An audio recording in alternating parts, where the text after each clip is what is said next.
Welcome to Mallika Badrinath வீட்டு சமையல். My small kitchen gadgets part 2. இது பார்த்தீங்கன்னா ஒரு கட்டர். இது ரொம்ப வருஷத்துக்கு முன்னால் வாங்கினது, நம்ம இந்தியாவில் வாங்கினது தாங்க. இதில் வந்து விதவிதமாக கட் பண்ணலாம். ஃபிங்கர் சிப்ஸுக்கும் யூஸ் பண்ணலாம். சின்ன சின்ன ஸ்கொயர்ஸாக ஈவனாக கட் பண்ணுறதுக்கு ரொம்ப ஹெல்ப்ஃபுல்லாக இருக்கும். பொரியலுக்கெல்லாம் போடலாம். நிறைய வெஜிடபிள்ஸ் இதை யூஸ் பண்ணலாம். இது ஃபிங்கர் சிப்ஸ் பண்ணுறதுக்காக இந்த மாதிரி கொஞ்சம் பெருசாக நீல வாக்கில் இருக்கிறதா உருளைக்கிழங்கை தேர்ந்தெடுத்து தோல் எடுத்து தண்ணியில் போட்டு வச்சிடணும். இப்போ அந்த தண்ணியிலேருந்து நேரடியாக எடுத்துகிட்டு இது எப்படி வைக்கணும்னு சொல்கிற பாருங்கள். இதுக்கு மேலே வைக்கணும். இதுக்கு மேலே இது பார்த்தீங்கன்னா உள் பக்கம் வந்து இதை கட் பண்ணுறதுக்கான இது இருக்குது. அந்த ஒரு ஸ்கொயராக இது இருக்குல்ல, அதுக்குள்ளார போகிற மாதிரி இருக்கும். அது நம்ம கரெக்டாக ப்ளேஸ் பண்ணிவிட்டு கையில் பிடிச்சிட்டு நல்லா ஷார்ப்பாக இருக்குங்க. கையில் 2-3 தடவை தட்டணும். தட்டினாக்க பார்த்தீங்களா அப்படியே ஃபிங்கர் சிப்ஸ் வந்துருச்சு. இது நல்லா ஈவனாக ஒரே மாதிரி இருக்கும். இந்த மாதிரி நம்ம எல்லா உருளைக்கிழங்கையுமே வந்து பண்ணிவிட்டு இந்த மாதிரி மறுபடியும் தண்ணியில் போடணும். நல்லா 2-3 வாட்டி அலசி எடுக்கணுங்க. அதில் இருக்கிற ஸ்டார்ச் எல்லாம் போகிற அளவுக்கு நம்ம அலசி எடுக்கணும். கொஞ்சம் லெமன் ஜூஸ் போட்டுக்கலாம். இதில் நிறம் மரபருக்கு ஹெல்ப்ஃபுல்லாக இருக்கும். இப்போ ஒரு துணி மேலே பரப்பிட்டு இது கொஞ்சம் கூட ஈரம் இல்லாமல் நல்லா தொடச்சி எடுத்துக்கலாம்.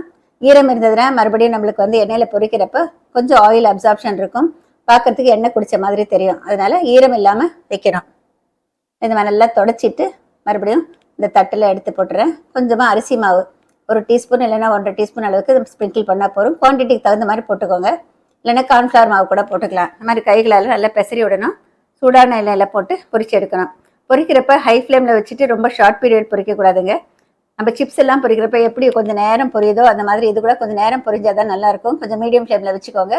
கொஞ்சம் அப்பப்போ தொலைவு விட்டுட்டு நல்லா ஒரு கிறிஸ்பாக வர மாதிரி கொஞ்சம் நல்ல டார்க்காக ஒரு மாதிரி கோல்டன் கலர் வர மாதிரி நம்மளுக்கு வந்து பொரிச்சு எடுக்கணும். அப்பப்போ இந்த மாதிரி தொலைவு விட்டுட்டு பொரிச்சு எடுக்கணும். கலர் பார்த்து எடுத்துக்கோங்க. இப்போ இதை எடுத்து ஒரு கிச்சன் டிஷ்யூ பேப்பரில் போட்டு எண்ணெயெல்லாம் எடுத்த பிறகு ஒரு தட்டில் போட்டு வச்சுருக்கேன்.